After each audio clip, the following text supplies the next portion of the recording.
Bonsoir à tous, chers amis de l'autocross et du sprint car, et bienvenue dans les Échos du paddock, 13e émission en ce 29 juin.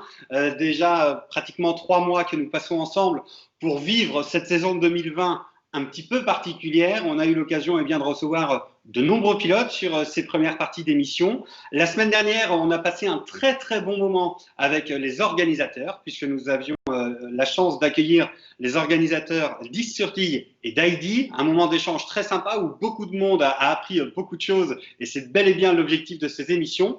Et ce soir, on vous donne rendez-vous avec des équipementiers, ceux qui travaillent pour le sport automobile et l'autocross et le sprint car en général. Et on ne s'est pas trompé parce qu'on a pris 2 pointures ce soir. On a dit qu'on n'allait pas se tromper. Le premier d'entre eux, c'est Stéphane Laurent qui représente la société Planet Art Cross. Salut Stéphane, bienvenue. Salut, bonjour à tous. Et Jérôme Hélin, bien sûr, pour la société Max Sport. Salut Jérôme, bienvenue. Salut Florian, bienvenue. Alors, les garçons ont un petit moment d'échange là qu'on va passer ensemble et puis qu'on met à la disposition des internautes. Où ce soir, on va parler sprint car en particulier, mais on va aussi parler un petit peu autocross et sport automobile en général. On va parler de vos implications à chacun dans notre belle discipline. Et puis, ça va être l'occasion pour vous de nous dire un petit peu ce que vous faites et puis ce que représentent vos activités. On vous voit très souvent sur les paddocks sans forcément vous connaître. Alors Stéphane, il y a la structure, il y a le camion magasin qui est présent sur toutes les épreuves. Et puis Jérôme, toi aussi, ton camion est souvent affiché fièrement dans les paddocks. On a souvent l'occasion de te retrouver, mais peut-être que tout le monde ne vous connaît pas. Donc ce soir, ça va être l'occasion de nous dire un petit peu qui vous êtes et d'où vous venez. Donc ça va être l'objet de ma première question. Ça va être, si vous voulez bien les garçons, de revenir pour chacun d'entre vous sur ce qui vous a amené ici, où vous en êtes aujourd'hui. Pourquoi est-ce que vous avez commencé à bricoler dans le sprint car, dans les moteurs, dans la soudure des châssis, et puis nous parler un peu de l'historique de vos entreprises. Stéphane, on commence avec toi, si tu veux bien nous dire un petit peu comment est née, apparue la société Planet Art Cross. Alors ça s'est fait un peu par hasard. Au départ, en fait, évidemment, c'était quand on était avec et puis de fil en aiguille, en fait, on pouvait peut-être fabriquer en fait un vrai véhicule avec un châssis tubulaire. À l'époque, j'avais quelqu'un qui habitait à 500 mètres de chez moi, qui est maintenant mon beau-père, Jean-Paul Améran, qui avait déjà lui commencé quelques années avant. Et du coup, on a été voir cette personne-là, évidemment, et Jean-Paul nous a tout de suite aidé en fait pour monter une première machine. Donc c'était un 602 à moteur de chevaux à l'époque, et c'était en fait des machines qu'on pouvait monter à petit budget. Donc on a bricolé comme ça. Et donc ça, j'avais à peu près 16-17 ans quand j'ai démarré à ce moment-là. Et puis de fil en aiguille, en fait, je me suis rendu compte qu'il y avait, moi le premier, on avait un besoin de pièces détachées quand on fabriquait nos machines. C'est un petit peu moins le cas aujourd'hui parce qu'il y a beaucoup de constructeurs et beaucoup de personnes en fait achètent leurs machines chez des constructeurs. Mais en fait, il faut savoir qu'à l'époque, il y avait moins de constructeurs. En tout cas, c'était beaucoup de système D, beaucoup de bricoles. Et encore aujourd'hui, heureusement, il y en a. Mais je veux dire, voilà, il nous fallait de la pièce et on avait du mal à trouver. Alors, petit à petit, je me suis dit, tiens, pourquoi pas un jour faire un pari un peu fou de se dire, tiens, on va peut-être monter un magasin. Je vais peut-être essayer de monter quelque chose. Et ça s'est fait donc en 2007. J'ai monté la société en 2007. À ce moment-là, j'avais un autre travail à côté, donc j'ai monté ça en double activité. Et puis, je voulais voir si ça allait marcher. Et ça a fonctionné quasiment dès les premiers mois, puisque je connaissais déjà pas mal de monde. Alors, surtout sur l'UFOLEP, en fait, sur le Trophée Ouest à ce moment-là, en UFOLEP. Et puis, au fur et à mesure, en fait, je me suis dit, si je veux que la boutique fonctionne et réussir à faire un minimum de chiffre d'affaires, il faut que je puisse aussi aller me faire connaître sur la FFSA.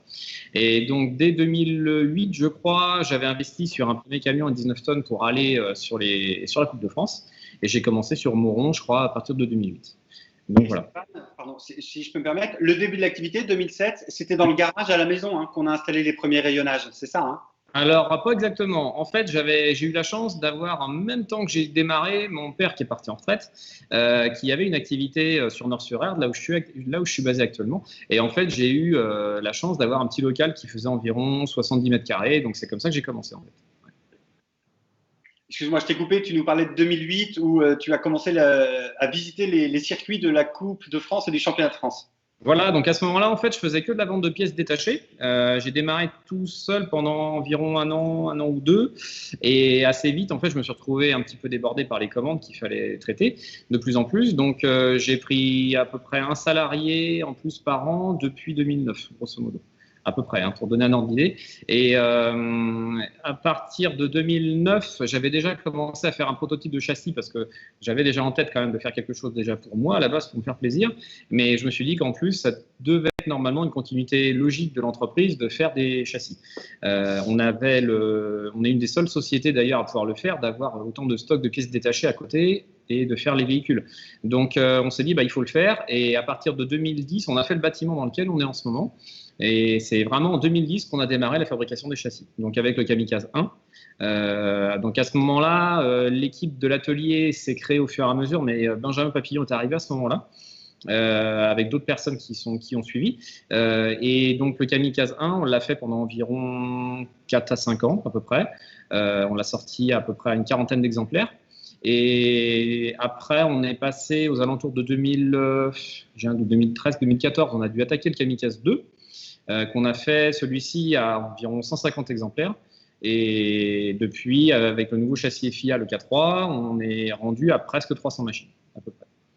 300 châssis Kamikaze qui étrennent aujourd'hui les circuits du championnat, enfin les circuits nationaux, quel que soit le niveau de la discipline, mais aussi à l'international. On aura l'occasion d'y revenir tout à l'heure. On va passer la parole à Jérôme pour que Jérôme nous parle de sa passion, de son bricolage au début, qui est devenu son métier aujourd'hui.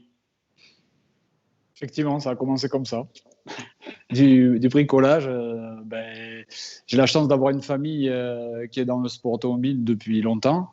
Et mon père était compétiteur d'autocross et j'habite à peine à 8 km de Faleras. Donc, tout gamin, j'ai vu ces compétitions de championnat de France et même de championnat d'Europe à Faleras. Ça m'a éveillé cette passion-là et ça m'a donné envie de suivre des études de motoriste. Ensuite, d'aller dans une formation de compétition automobile. Et puis, j'avais en tête d'un jour me mettre à mon compte. J'étais chez plusieurs préparateurs. J'ai essayé de me faire ma petite expérience, mais toujours avec dans l'idée que la motorisation moto était un sacré atout, parce qu'elle n'était pas qu'une motorisation, elle était aussi un ensemble, c'est-à-dire un groupe motopropulseur, une boîte de vitesse, un embrayage, un moteur, qui de suite ont de la performance. Donc, ces sprint cars me faisaient briller les yeux à Faleras, mais il faut s'y mettre. Petit à petit, j'ai eu l'opportunité, grâce à un ami à mon père, d'avoir un local. Donc ça, c'était en 2002. En juin 2002, je me suis mis à mon compte. Donc, bien sûr, quand on démarre, il n'y a pas de clients. Donc, c'était à moi de faire ma propre pub avec mon véhicule. J'ai fait voir ce que je savais faire avec à l'époque mon speedcar. Et puis, petit à petit, c'est venu, même assez rapidement. Et dès 2005, on a eu notre premier titre national avec Florent Tafani. Et puis, le trophée Andros, à l'époque, m'a permis d'avoir un paquet de compétiteurs. C'était la génération des Dufour, des Patier, des Dexan, des gens avec qui je roulais, des gens avec qui on s'entendait bien, avec qui on faisait la fête. Et puis, ça m'a tiré vers le haut. Et puis, au fur et à mesure, on a eu d'autres titres. Ces gens-là, cette génération-là, ont voulu passer à l'autocross. Je les ai suivis. Grâce à motorisation moto, on a eu l'opportunité de faire des choses techniques super intéressantes. Et puis on en est rendu là. Voilà. J'aurais dû fêter les 18 ans de Max Sport ce week-end à Eddy.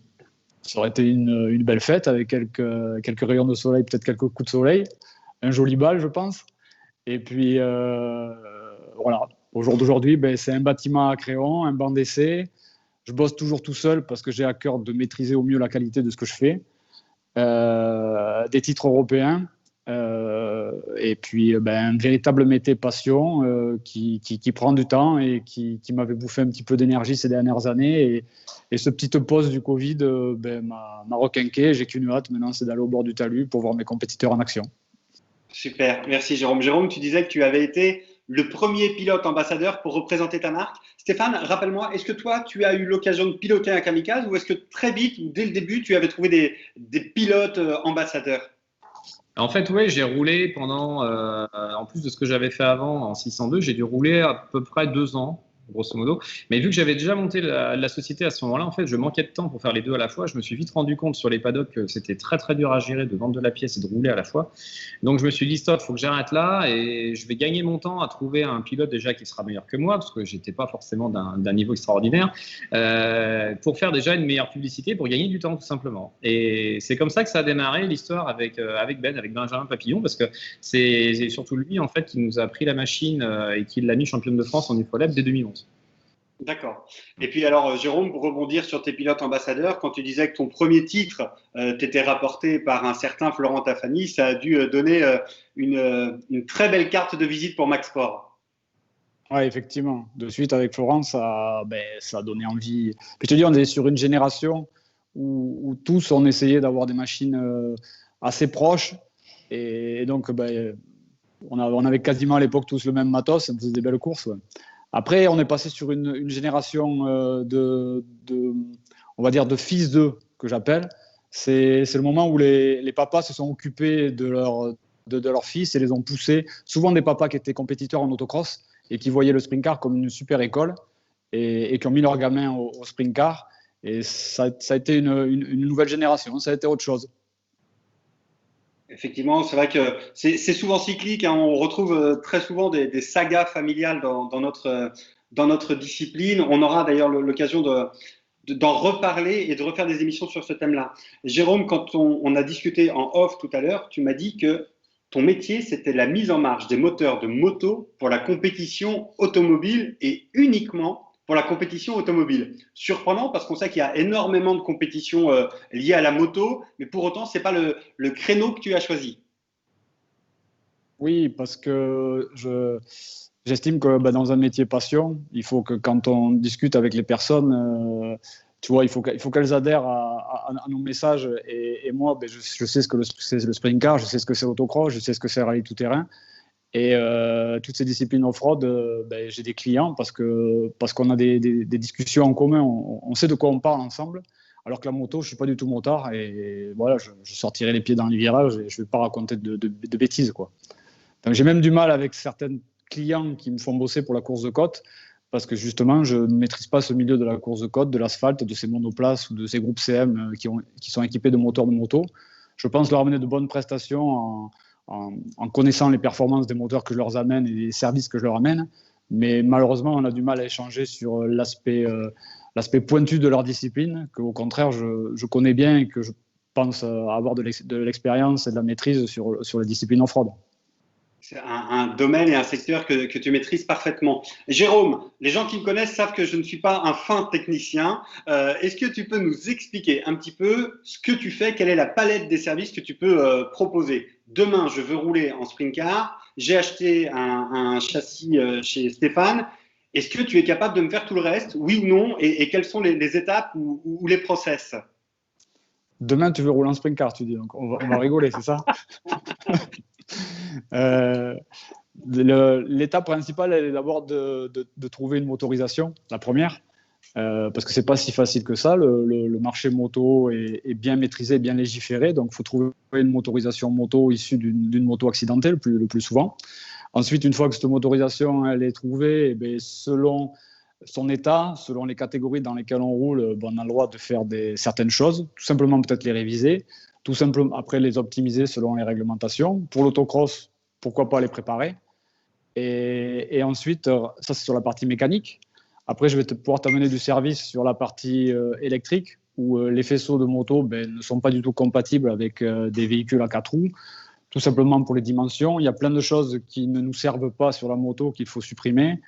La complexité maintenant avec plein de choses comme les antidémarrages, comme certains services qu'on n'a pas du tout besoin, notamment tout ce qui est pollution, il faut les supprimer.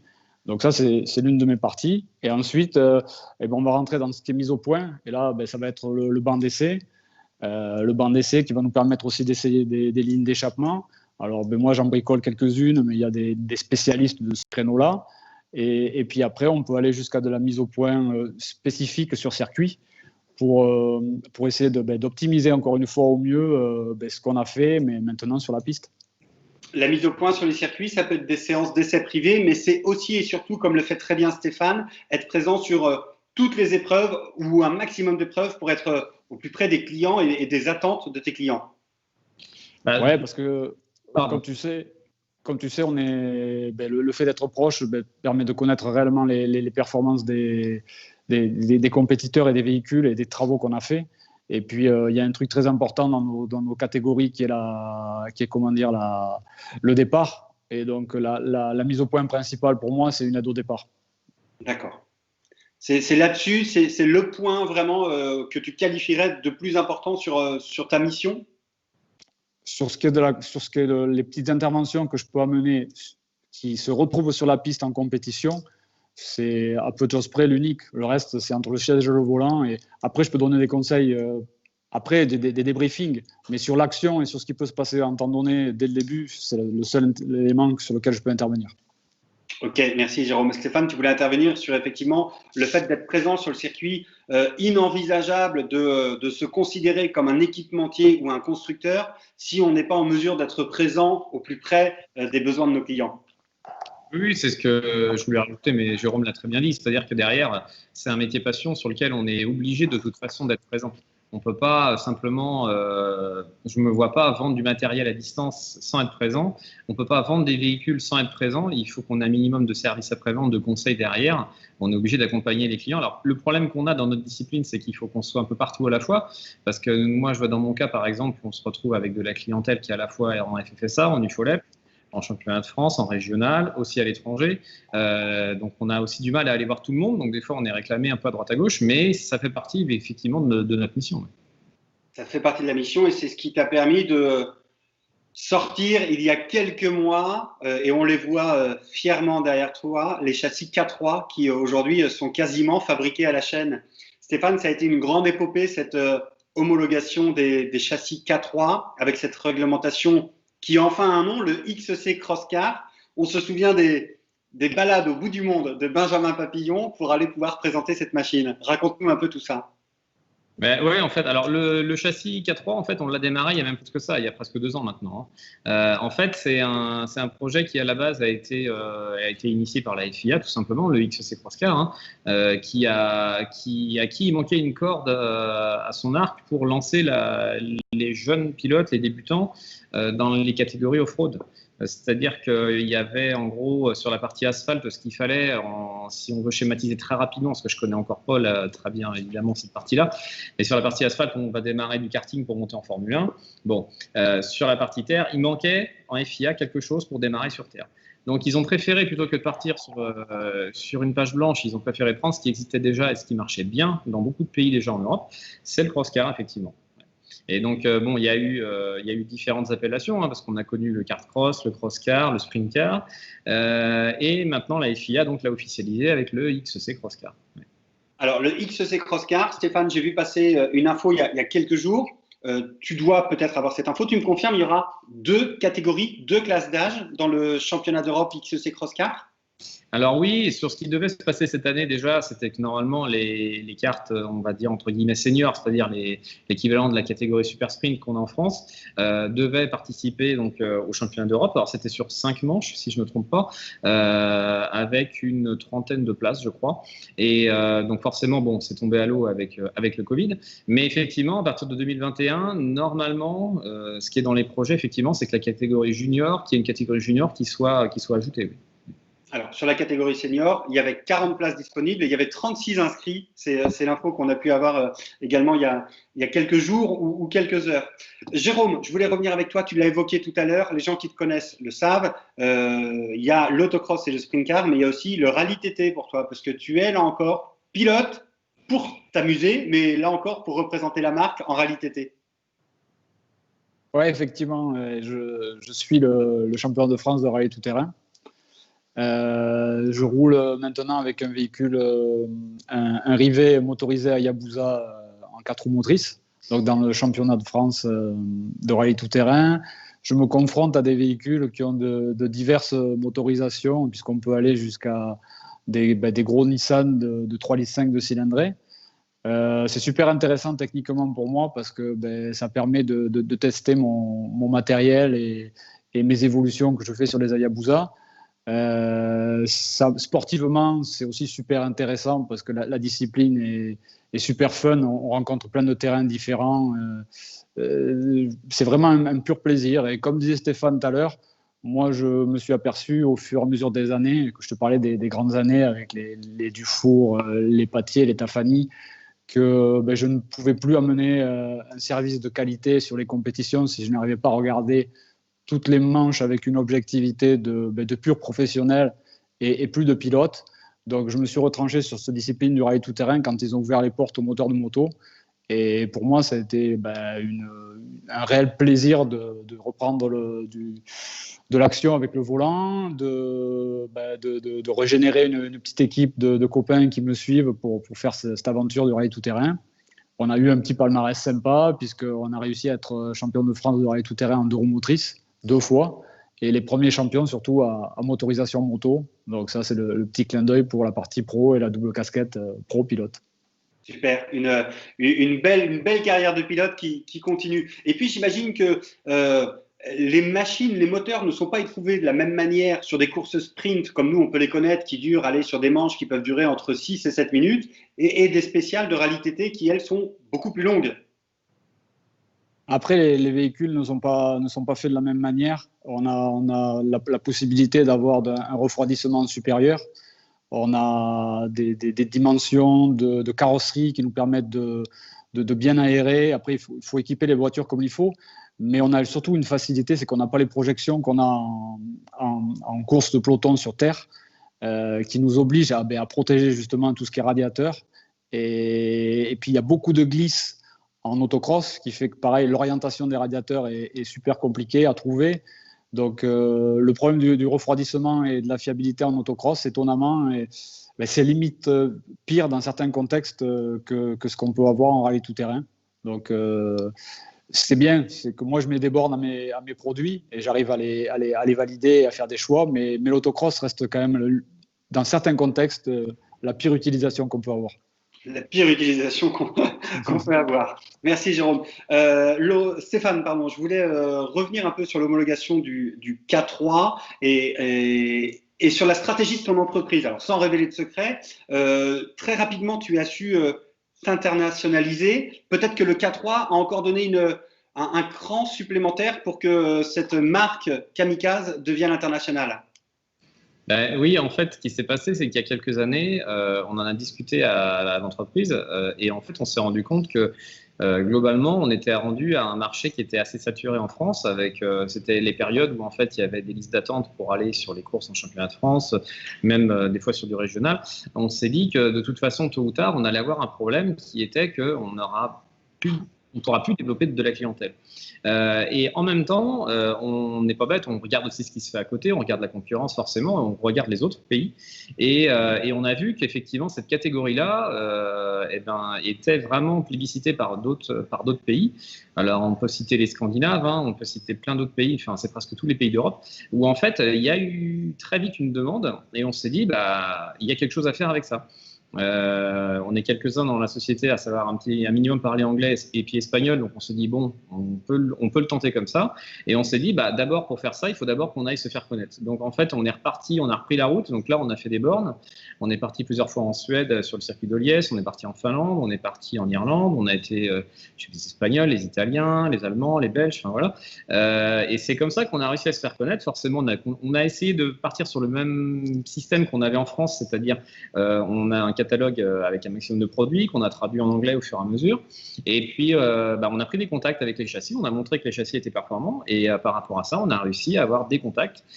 Faut pas oublier qu'Internet, les réseaux sociaux, ils font énormément aussi. On prend énormément de contacts grâce à ça.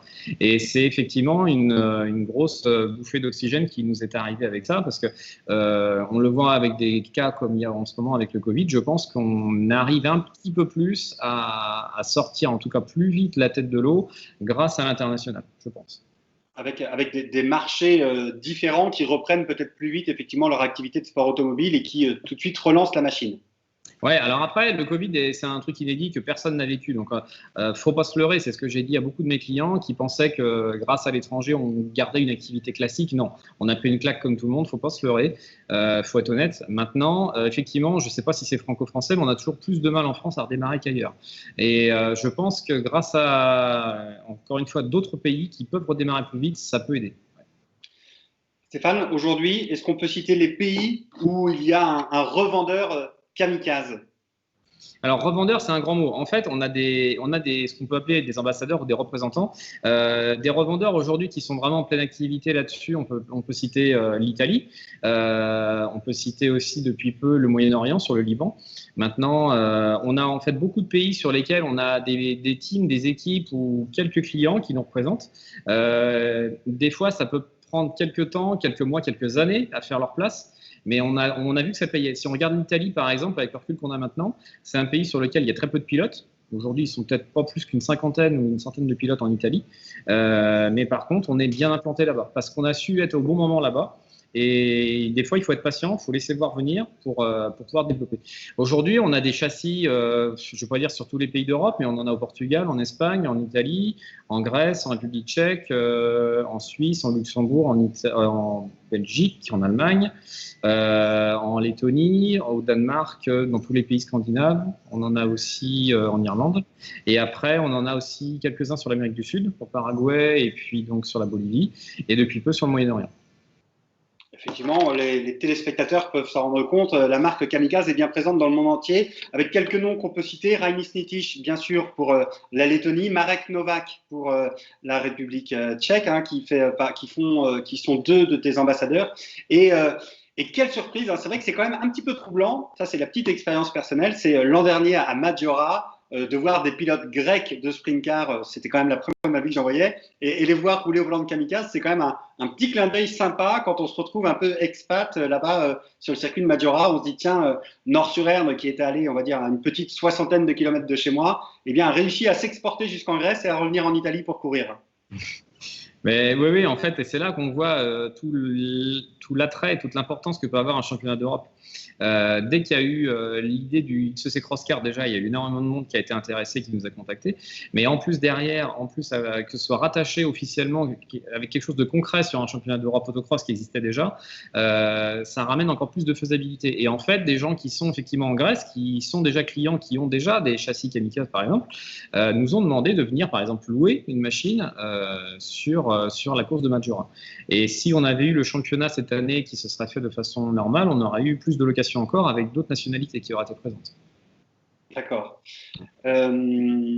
Jérôme, ma question elle est pour toi. On vient de parler un petit peu du championnat d'Europe. Le championnat d'Europe d'autocross, tu le connais bien parce que les pilotes français ont implanté des moteurs de moto dans leur buggy, que ce soit en monomoteur ou en bimoteur, avec un premier succès européen dont tu peux nous parler. Oui, tout à fait. J'ai eu la chance d'amener un soutien technique à Olivier Dufour quand il a eu son titre de champion d'Europe en 2011.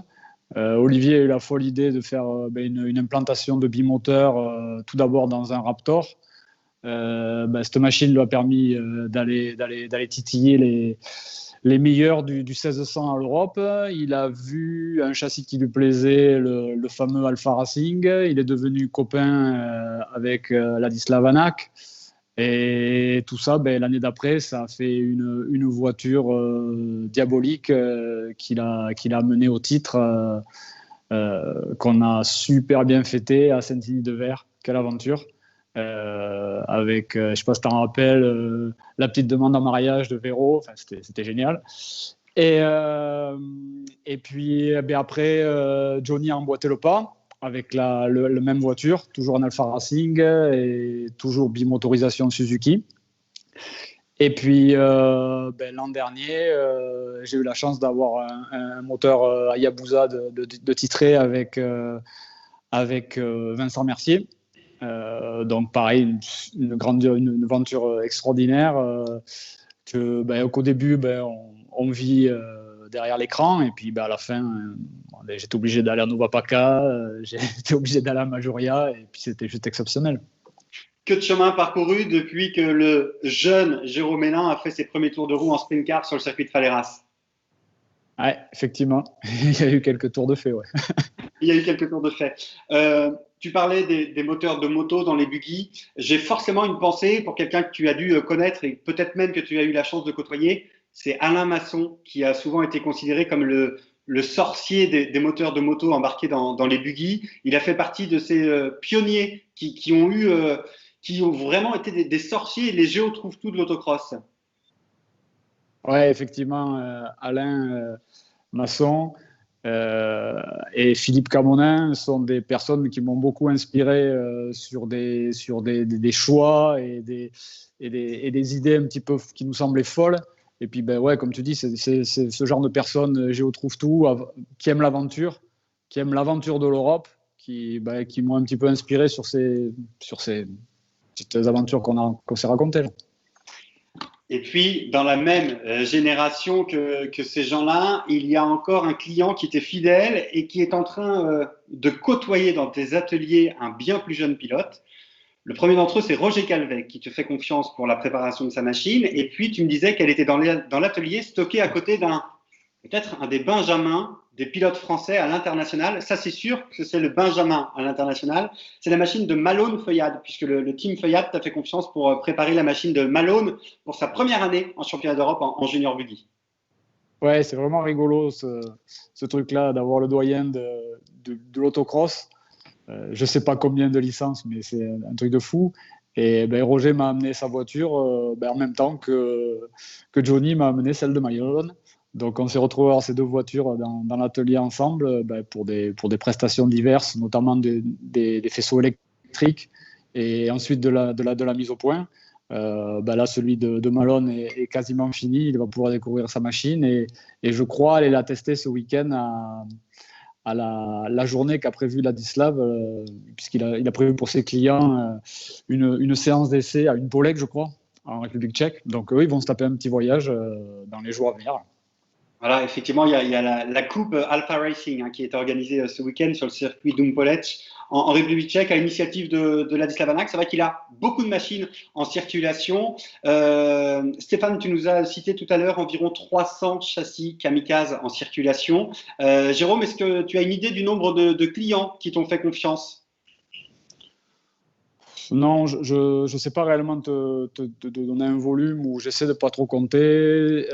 Ce qui est rigolo avec notre aventure du Covid qu'on a tous vécu, là, c'est que réellement, j'ai pu jeter un coup d'œil dans le rétroviseur de ce que j'avais fait, sans forcément se la péter, mais il y a eu une petite fierté parce que d'habitude, on n'a pas le temps de ça. À peine les saisons sont finies, qu'on est déjà en train de réfléchir à ce qu'on va faire et on jouit très peu des résultats qu'on a eus, des échanges qu'on a eus, de tous ces plaisirs simples qui font qu'on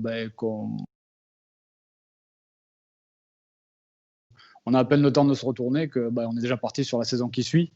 Et là, on a eu sacrément le temps et j'ai pu voir un petit peu le chemin parcouru et tous ces, on va dire, grands noms du sport automobile off-road que j'ai eu la chance d'avoir comme client. Donc ça, c'est énorme. Et pour autant, Jérôme, toi, tu souhaites rester un artisan, tu travailles seul, accompagné d'un stagiaire, toujours de l'école de la performance de Nogaro, pour t'accompagner, bien sûr, sur les épreuves, mais c'est aussi un juste retour des choses, parce que c'est une formation que tu as choisie, donc c'est aussi ça, la transmission du savoir. Il y a effectivement la transmission du savoir, le fait de partager des choses sur les compétitions et d'amener vers notre discipline. Parce que effectivement, à l'école de la performance ou ailleurs, les sports off-road sont quand même assez anecdotiques.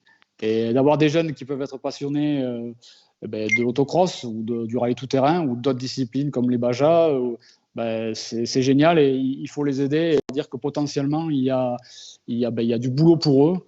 Moi, je suis assez fier. Tu vois, dans la liste des clients que j'ai comme Vincent Mercier ou comme j'ai eu comme Damien Crépeau, ce sont des personnes qui ont bossé dans le sport automobile et ils ont su associer à un moment donné,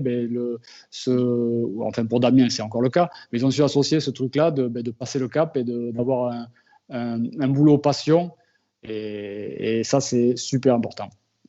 C'est super important. Le boulot passion, Stéphane essaie de le faire partager auprès de ses collaborateurs, puisque chez Planet Card Cross, on est sur une plus grosse structure. Est-ce que tu peux nous parler, Stéphane, un petit peu du nombre de salariés, de l'organisation entre l'atelier, le magasin et l'administratif peut-être, et puis surtout la partie commerciale, parce qu'on sait que vous êtes vraiment toujours très actif et très force de proposition. Ouais, alors après, effectivement, pour rebondir sur ce que disait Jérôme, en fait, très vite, je me suis confronté à un choix à faire qui était de savoir qu'est-ce que j'allais faire. Est-ce que j'allais continuer tout seul ou est-ce que j'allais prendre du monde pour grossir? Et le truc qu'il y a, c'est que j'ai beaucoup de mal à dire non, c'est mon défaut aussi. Donc forcément, au bout d'un moment, il fallait de toute façon répondre à la demande. Et comme je disais tout à l'heure, en fait, la boîte a grossi environ d'un salarié en plus par an depuis la création, ce qui fait qu'on est arrivé à peu près 12 salariés sur l'hiver 2019-2020. Donc on est partagé, alors pour donner un ordre d'idée au niveau activité, on est vraiment 50-50 entre le négoce, la vente de pièces détachées. Donc évidemment c'est pour toutes marques confondues, même en dehors du sprint car, hein, on vend pour l'autocross, mais on vend aussi pour le rallycross ou d'autres catégories. Et après donc l'autre partie qui est sur la partie fabrication de véhicules. Donc c'est vraiment, on a vraiment deux équipes, on pourrait presque avoir deux entités ou deux sociétés à part. Pour l'instant on a le choix encore d'être sous la même, mais après voilà, ça amène d'autres problématiques parce que évidemment faire tourner une boutique à un ou deux, c'est pas du tout la même chose qu'à une dizaine. Donc forcément ça demande de l'organisation en permanence. On est toujours en train d'évoluer, donc on n'a pas une vitesse de croisière. C'est le problème qu'on a, c'est qu'on est toujours en train d'évoluer. Donc on est toujours on a besoin de se remettre en question, de réorganiser les choses à chaque fois. Et ça se fait pas sans mal forcément. Mais on essaye toujours de faire pour que le service au client soit le meilleur possible. Après, on a une autre partie d'activité, effectivement, qui était à zéro cette année, c'était l'activité sur les courses, donc sur de la location de véhicules, qu'on avait envie de développer un petit peu plus cette année. Bon, là, forcément, c'est entre parenthèses, mais on espère bien rebondir sur 2021 avec ça. Stéphane, une question qui me brûle les lèvres, et c'est une question qu'on a dû te poser régulièrement. Je te l'ai déjà posée aussi. Est-ce que oui ou non, il y aura un jour un véhicule d'autocross nommé Kamikaze? Ça, effectivement, c'est la grande question qu'on m'a posée pendant très longtemps. Je ne vais pas le cacher, c'est ce que j'ai dit à beaucoup de personnes. Il y a un buggy qui est dans les cartons, qui est dessiné, qui est en 3D, qui est prêt, qui était prêt il y a déjà environ 2 ans. Mais il était prêt en fait à sortir au moment où la FIA s'est intéressée au sprint car. Et en fait, étant donné qu'on a été contacté par la FIA pour les conseiller, et si on veut aller par là, pour la rédaction du règlement, mais aussi sur des choses techniques qu'eux ne connaissaient pas. Donc voilà, on s'est rendu compte que là, on avait vraiment une carte à jouer parce que c'est vraiment notre cœur de métier. On est déjà très débordé sur tout ce qu'on fait autrement, même si on le fait toujours par passion. Mais je veux dire, on ne peut pas non plus se permettre de partir et de s'éparpiller dans tous les sens. Déjà d'une, on n'en avait pas forcément les moyens humains, mais aussi, faut dire ce qui est vrai financier, dans le sens où c'est un investissement de développer une machine autocross. Nous, on connaît parfaitement notre domaine dans le sprint car. L'autocross, pour moi personnellement, on part quasiment de zéro. Ça demande de passer, je pense, par le bureau motrice avant d'aller aux 4 roues. Ça demande de travailler énormément sur les transmissions, sur les répartitions de masse, etc. Il y a un gros travail en développement à faire et je ne me voyais pas mener de front le lancement du K3 avec une machine FIA où là, on savait qu'on allait faire de la vente et qu'on allait réussir à faire tourner la boutique, tout simplement, et en même temps, lancer un buggy. Ça, s'il y a 2 ans, je m'étais lancé à faire ça, concrètement, aujourd'hui, en plus avec le Covid, je pense que ce serait compliqué. Là, aujourd'hui, je ne dis pas que c'est oublié, je dis simplement que c'est en sommeil. Mais on est obligé de faire des choix. Au bout d'un moment, on ne peut pas tout faire à la fois. Et il y a une deuxième chose qu'il faut bien comprendre, c'est qu'il y a une grosse concurrence qui existe déjà dans le monde de l'autocross, peut-être même encore pire que dans le monde du cross-car, qui est qu'il y a énormément de gens dans les pays de l'Est qui font des très belles machines. Et je ne suis même pas certain qu'on arriverait à faire des machines qui soient faciles à vendre. Puisqu'on pourrait faire quelque chose qui techniquement marcherait. À la limite, je pense qu'avec le temps, on y arriverait. Mais derrière, il faut aussi être tout simplement pragmatique et se dire qu'on a une entreprise comme une autre à faire tourner. Encore une fois, ça reste un métier passion, mais il faut faire tourner la boutique à la fin. Donc voilà. Et c'est bien l'objectif principal. On vient de parler de la concentration de la société qui était totalement focus sur le XEC Cross Car parce que Planet Kart Cross et les châssis Kamikaze devaient avoir des pilotes représentants cette année en championnat d'Europe. Est-ce qu'on peut en parler, Stéphane. Bien sûr, oui, oui, oui. On avait donc David Mea qui était arrivé chez nous pour ça, qui était partant pour ça. On avait donc Benjamin Papillon qui devait en faire aussi. Et on avait d'autres pilotes aussi qui devaient en faire, alors, soit pour partie, soit pour la totalité. Mais au moment où ça devait se décider, c'est là que la crise du virus est arrivée. Donc tout ça, c'est partie remise pour 2021, tout simplement. En fait, on fait un décalage d'1 an pour ça. Ouais. Mais ce n'est que reculer pour mieux sauter. Il faut savoir se réorganiser, comme tu disais tout à l'heure. Après, sur ça, il ne faut pas oublier aussi d'où on vient, c'est-à-dire qu'on continue à fonctionner énormément sur la France, forcément. C'est pour ça qu'on avait évidemment, nous, on ne pouvait pas, pour la société et même vis-à-vis de la clientèle étrangère, de refuser le championnat d'Europe, mais on continuait aussi sur le championnat de France, bien sûr. C'est-à-dire qu'on a prévu de suivre Mario Pelusi sur la catégorie junior, qui devait rouler donc cette année avec nous. Donc on l'a équipé avec un châssis K3 également. On a donc attaqué avec Anaël Louédon qui est arrivé chez nous pour la catégorie féminine. Benjamin Papillon devait peut-être aussi faire un petit peu de championnat de France, ça c'était ce qui était en discussion aussi, avec David aussi forcément, puisque David voulait rouler aussi beaucoup. On suit toujours Corentin Aubray et donc Valentin Bourdin qui travaille aussi à la société maintenant, qui roule donc sur la catégorie Maxi. Et j'espère que j'en oublie pas. Voilà. Enfin, tout ça pour dire que l'idée était de rester présent évidemment en France. Nous, l'idée, c'est pas de s'éparpiller et de dire au revoir à la France. Le but du jeu, encore une fois, c'est tout simplement de ne pas mettre tous nos œufs dans le même panier. Des fois, on a certains clients qui peuvent avoir du mal à le comprendre, mais voilà, nous, l'idée, moi, encore une fois, j'arrive de l'UFOLEP et je prends toujours mon meilleur plaisir à retourner sur les courses UFOLEP où j'ai démarré quand j'avais 16-17 ans. Et l'idée, en fait, c'est de continuer toujours à travailler et de rencontrer toujours les mêmes personnes avec lesquelles j'ai évolué. Super, merci Stéphane. Jérôme, je reviens vers toi. On sait que tu as de nombreux clients. Est-ce que tu as une idée parmi tous tes clients de la répartition entre les pilotes d'autocross et les pilotes de sprint car? Est-ce que c'est du 50-50 ou est-ce qu'on est plutôt sur du 80-20? Comment ça s'organise? Ma part de marché sur le sprint car a baissé ces dernières années du fait d'un règlement technique qui stagnait un petit peu. Il y avait pas mal de choses où je ne pouvais plus amener de nouveautés qui pouvaient amener de l'envie de travailler avec moi, on va dire. Par contre, l'autocross, le fait que les règlements soient libres, c'est très ouvert et on peut amener plein de services, notamment le premier service qui est le service de conseil pour faire les choix qui semblent les plus cohérents par rapport à son budget. Donc, ouais, je pense que je suis à plus 70-30, je veux dire, 70% d'autocross, 30 de sprint car. Ok, merci Jérôme. Une des dernières questions, pour parler réglementation très vite, alors pas commenter la réglementation, comme on le sait, parce que ni vous ni moi n'y pouvons quoi que ce soit. Ce MT-09, opportunité, est-ce que c'est une bête facile à dompter, Jérôme? Est-ce que l'implantation dans les châssis kamikazes se passe bien? Quel est votre ressenti par rapport à ça? Stéphane, je t'écoute sur le MT-09. Alors le MT, ça a été en tout cas cet hiver beaucoup de demandes. Il y a eu beaucoup de monde qui a monté du MT cet hiver. Après, je pense que c'est pas forcément un moteur miracle, dans le sens où les autres moteurs ont tout à fait encore leur part du gâteau là-dessus. Je pense qu'on continuera à le voir, surtout par rapport à la réglementation, puisque ça a évolué forcément au niveau des contrôles de boîtier.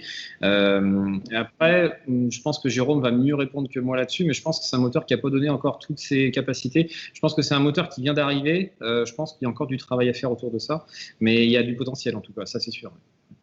Ok, merci. Jérôme, ton avis sur le MT-09?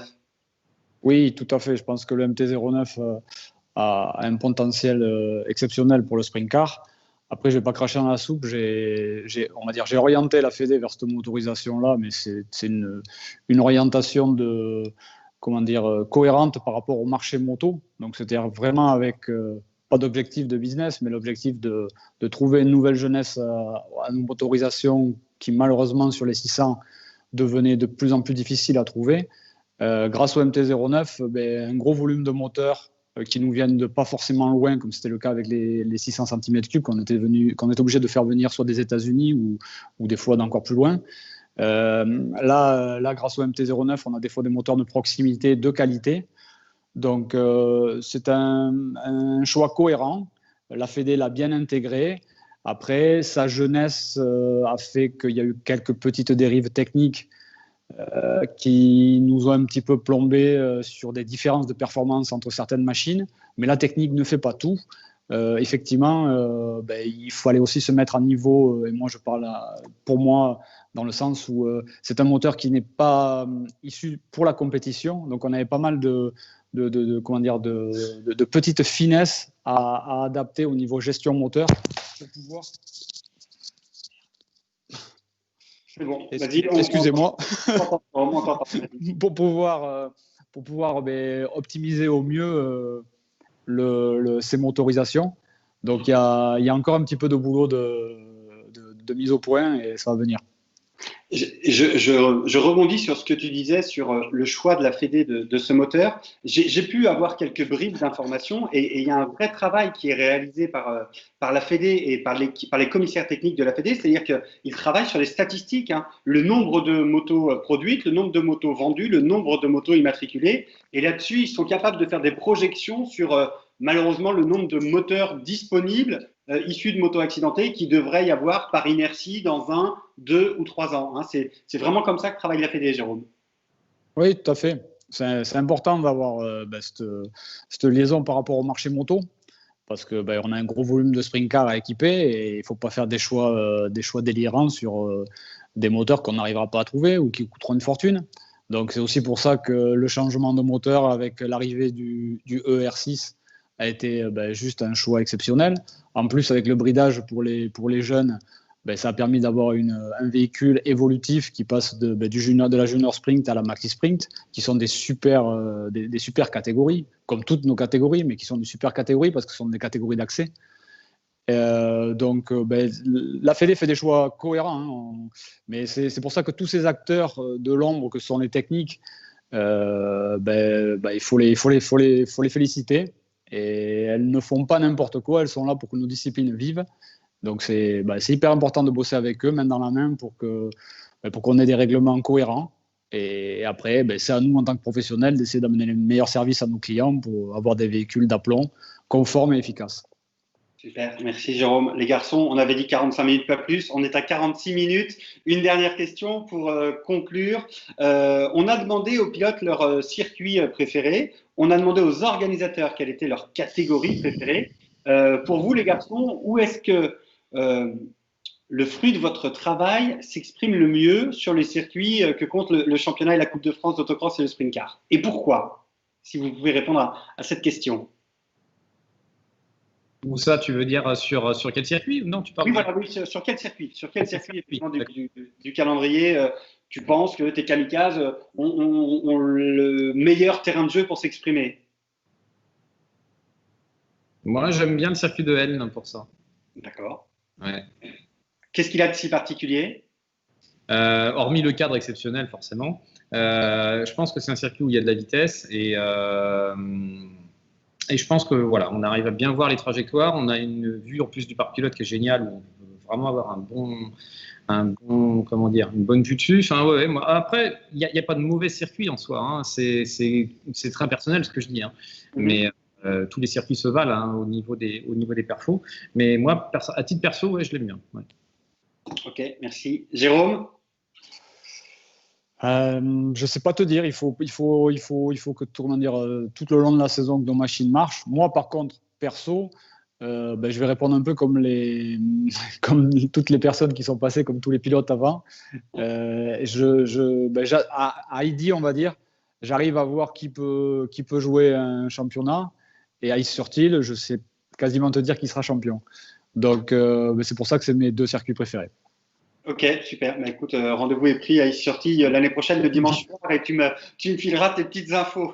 Voilà. Bah, écoutez, les gars, merci. J'ai passé un bon moment. Est-ce que vous voulez ajouter quelque chose pour conclure, peut-être pour rassurer vos clients, leur donner rendez-vous en 2021, parce qu'on ne sait pas encore quelles épreuves auront effectivement lieu ou pas en 2020. Stéphane, un mot pour conclure. Bah moi, je dis que ce qu'il faut surtout, c'est pas se démotiver parce qu'on peut vite baisser les bras quand il nous arrive quelque chose d'inconnu comme ce qu'on a là. On le voit bien au niveau de notre clientèle et surtout au niveau de nos pilotes. Je pense qu'il faut continuer à rouler quoi qu'il arrive sur les entraînements qui sont mis à disposition sur les circuits cette année. Comme on disait tout à l'heure avant le début de l'émission, en fait, entre nous, ça, non seulement c'est intéressant pour les pilotes de garder le rythme, mais en plus, ça fait vivre un petit peu les organisateurs, en tout cas les circuits, et ça permet tout simplement de se retrouver. Le week-end dernier, on était par exemple à Saint-Vincent-des-Landes, on n'était pas énormément de pilotes, mais ça permet déjà de se retrouver et d'échanger. Ce qu'on discute sous la tente est aussi important que ce qu'on voit sur la piste. Donc je pense que c'est surtout là-dessus qu'il faut garder le moral et puis se dire que maintenant, c'est un passage à vide sur 2020, mais qu'on va rebondir à faire une bonne saison 2021. Et voilà, je pense que c'est surtout ça qu'il faut garder en tête. Super, merci. Jérôme, un mot pour conclure? Ouais, je suis d'accord avec Stéphane. Restons motivés. Et puis, moi, j'ai eu la chance, il y a 15 jours, d'aller faire un tour à Ampo. J'ai pu voir quelques clients en action. Ils ont pris du plaisir et ils étaient contents à la fois, de déverminer sa machine toute neuve, de prendre des sensations avec. Un autre, de se motiver parce que c'était quelqu'un qui voulait d'entrée de jeu essayer de faire quelque chose dans la catégorie. Donc, ouais, il faut garder cette motivation. Effectivement, c'est lourdeau, on a tous envie de rouler, mais ça va revenir. Ça va revenir. C'est une année de pause pour essayer de mieux repartir. Il faut en profiter humainement pour vivre d'autres choses. Et puis, sur nos parties techniques, essayer d'avoir une vraie vision et faire les bons choix maintenant pour que ça paye l'année prochaine. Super, merci Jérôme. Effectivement, maintenir du lien, continuer de communiquer, d'échanger, c'est ce qu'on essaie de vous proposer avec l'OFAC au travers de ces émissions Écho du Paddock. Merci les garçons d'avoir accepté mon invitation de ce soir pour participer à ce 13e numéro des Échos du Paddock. Nous aurons bien sûr, je le promets, mais je m'y engage, l'occasion d'accueillir d'autres équipementiers pour qu'ils nous parlent de leur machine et de leur parcours et de leur amour pour notre belle discipline qu'est l'autocross et le sprint car. Je remercie Didier Rodrigue ce soir et la société Mastermast pour la mise à disposition des moyens techniques. Je remercie Dominique Nézère pour la fourniture des images, David Lhéritier à Block Design pour la création du visuel. Et puis, je vous invite bien sûr à cliquer sur le pouce bleu et la cloche pour être informé du début du direct. On se retrouve demain sur le replay de FFSA TV sur la chaîne YouTube de la Fédération française du sport automobile. Je vous souhaite à tous une excellente soirée. Je vous dis à très bientôt derrière les écrans. Salut!